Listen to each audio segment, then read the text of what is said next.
That trailer was amazing. Okay, I had to look it up just to make sure I was right, because I didn't want to make a video where I say Galactus is in the Marvel Cinematic Universe, and it's not Galactus. It's that Ultron Vision hybrid where you get the Infinity Stones. Yeah, cool, whatever. You know what I'm really excited about when it comes to the MCU, to like the whole What If series? I'm excited about the idea of Shuma Gorath. That's what I'm excited about, right? A demonic entity that not even Doctor Strange can defeat. I know a lot of people are like, you're just gonna gloss over Ultron merged with Vision with the Infinity Stones? Yes, I am. I am definitely gonna gloss over that. Is it cool? Sure. But like, we've already seen Ultron and we already know what Vision looks like, so we know what their personalities are like. I don't know, I feel like it'd be like, his personality would be like if the Watcher got the Infinity Stones. It wouldn't be the most interesting thing ever. You understand what I mean? Like, maybe it'll be cool in the show. Regardless, I guess the Infinity Stones are always cool, but Shuma Gorath is what I care about. All right, Shuma Gorath is a cool thing. For those of you guys who don't know, and I'm assuming this is the case, I don't know who else it would be, but in that scene in the What If trailer, we've seen it a couple times now, where you have that giant tentacle monster and like Spider-Man swings into it. That looks like Shuma Gorath. But here's the funny thing about it. If they're gonna do anything like they do in Marvel Comics, that's not really Shuma Gorath. That's like an avatar of Shuma Gorath. Here's something to understand about beings like this guy in Marvel. I'll make sense of him here in a minute, but here's the thing to understand about guys like that. Shuma Gorath doesn't really appear in his like real native form. If he did, he would kill everybody. Like, everybody would die, right? And I mean, when I say everybody, I mean everybody. Like Thor, the Hulk, Doctor Strange, Captain America, and Iron Man, definitely. Like, all those guys would just die, right? So here's the thing about Shuma Gorath, right? And this is why this guy's a game changer. We already know that he's going to appear, or at least supposed to appear, in Doctor Strange 2.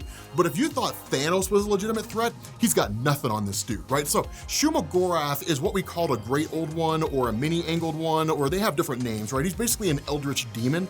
There was a point in the history of Marvel Comics when he ruled Earth, when he like conquered the whole thing. He was ultimately defeated in the old Conan books, which was kind of weird. People have used the Darkhold to try to bring him back. We already know the Darkhold exists in the MCU from WandaVision. So he's one of these guys where if he ever were to return in full power, he'd be unstoppable. Now, what does it mean that he's a Mini-Angled One, and more specifically, what's this guy's origin? Well, the funny thing about the Mini-Angled Ones, the Great Old Ones, whatever you want to call them, they don't really have an origin that we know of. We simply just know that they were here at some previous point in time.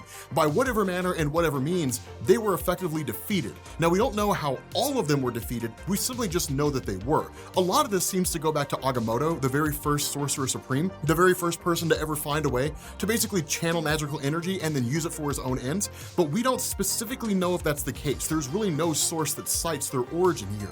But what we do know is that the Mini-Angled Ones basically exist in between universes, and they're always trying to find a way out, right? They're always trying to find a way to leave this place between universes and enter into entire universes. As far as we know, Shuma Gorath was the only one to do it and to successfully conquer other realities, because that's the thing to know. This guy conquered multiple universes, right? There's whole universes that all just bend their will to Shuma Gorath. Now, a lot of it's because of the power he possesses, the ability to like shapeshift, the ability to dominate the minds of others, right? Forcing entire like universes into subservience. And to give you guys a perspective on what that means in each one of these universes, Shuma Gorath went in and destroyed or conquered that universe's version of Galactus, Eternity, anybody who could have used the Infinity Stones against him, anybody who could have used a cosmic cube, like the cosmic entities. Like, conquering a whole universe is not just beating the Avengers and calling it a day. It's conquering a whole host of people, everyone ranging from people like Iron Man with a giant metal suit and Captain America with a super soldier serum, all the way up to people who are quite literally the walking, talking embodiment of the universe, and even those individuals who can manipulate the fundamental structure of the universe, who could basically do what Thanos did with the Reality Stone without having to use a Reality Stone. It's just their natural power. But beyond Shuma Gorath, the only time that we're aware of that any of the Great Old Ones were able to like infiltrate a universe came during the Thanos Imperative storyline of Marvel Comics. And here's the thing behind this. The Thanos Imperative storyline was basically a story that came out of a handful of different things, one of which was called something called the War of Kings. Doesn't really matter. We talked about that in a previous video. The important thing here is you have what was called a fault, which was basically a rip in space-time. Now, what you had was a future version of Adam Warlock named the Magus, who led a group called the Universal Church of Truth. These guys conquered whole worlds, right? Entire worlds were conquered by these guys. They teleported all these worlds and all their ships to the fault, blew it wide open, open, and then like the Cancerverse came out, which was basically an alternate reality where Mistress Death was killed and nobody could die. The reason why this matters is because the many-angled ones got their way into that universe through Doctor Strange, and then once they were let in, they conquered everything. And so they turned all the Avengers into just twisted evil versions of themselves called the Revengers. Now, I've been saying for a long time that the What If series is going to have a common plot thread that runs through the entire thing. That this whole series is not going to exist in isolation. I don't think it will. It doesn't make any sense that it would, because in the Marvel Cinematic Universe, nothing has existed in isolation up to this point. Virtually everything has, in some form or fashion, tied into everything else, whether it be a post-credit scene or something like Captain America's shield appearing in Iron Man and Iron Man 2. Regardless of the situation, everything ties into everything else. And it seems kind of strange that they would go through all this work and make that a cornerstone of the MCU just to deviate when it comes to the What If animated series. And so I think there's gonna be a big plot thread here. And I think that Shuma Gorath type being is gonna be that plot thread. That we know from Doctor Strange 2, the leaks and things like that Shuma Gorath is chasing after America Chavez. Those of you guys who don't know what that is, America Chavez is not wildly interesting. She's never really had any good books, but what she can do is jump between dimensions. She can create portals to other universes and then enter into those universes. If somebody like Shuma Gorath is trying to escape the space between universes,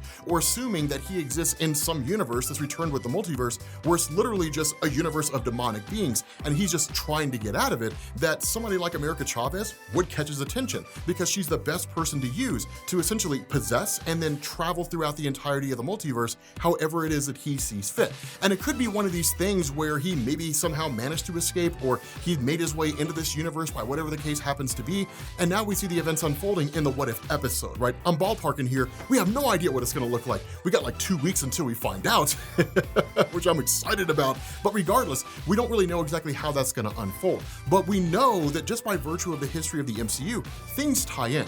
That's one of the things that I'm kind of hoping for, not to sound too masochistic here, but I'm hoping that some of these episodes don't end on a positive note. Because one thing to know about the What If series in Marvel Comics, they don't end on a positive note. More often than not, they end badly. They end very badly, right? It's just kind of like, yeah, man, and this is how things could have unfolded, and everything sucks, right? Like the original Secret Wars event from 1984, where Spider-Man first gained the Venom symbiote, there's a what if story for that.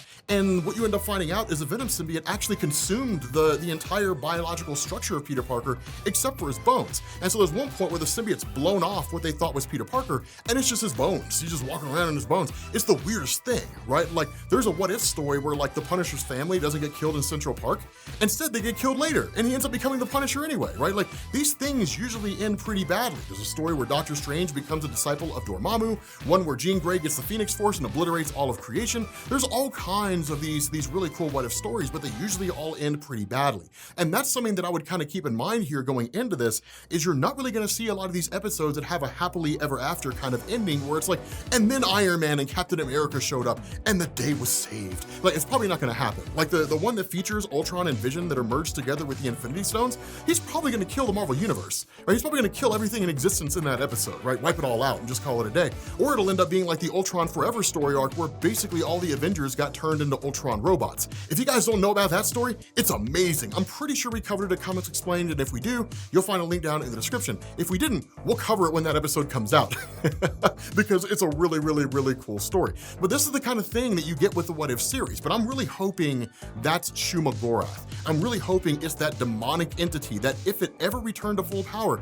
people couldn't stop it. And that's something to know. When it comes to beings like that in Marvel Comics, as powerful as Doctor Strange is, beings like Dormammu, Zom, Shuma Gorath, if they ever showed up with the full totality of their power, they'd be unstoppable. No one could defeat them. Not even the cosmic entities could beat them. Somebody like the Living Tribunal definitely could. But beyond that, like nobody could really defeat those guys, right? They're just on that level of power. It's that extreme. So I think it'd be cool to see that kind of stuff. I don't know if Marvel's using Thanos with the Infinity Gauntlet is like the ceiling and saying like no characters that we're gonna see in the Marvel Cinematic Universe are ever gonna be as powerful as him, but I hope that's not the case. I hope that we actually end up seeing characters in the MCU that are way beyond the power of Thanos with the Infinity Gauntlet, because here's a little secret for those of you guys who don't know.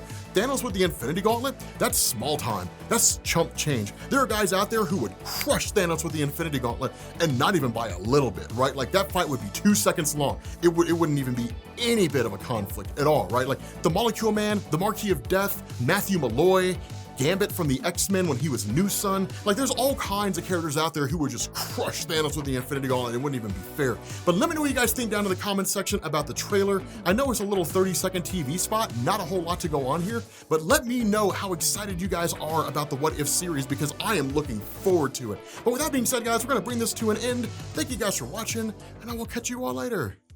Peace.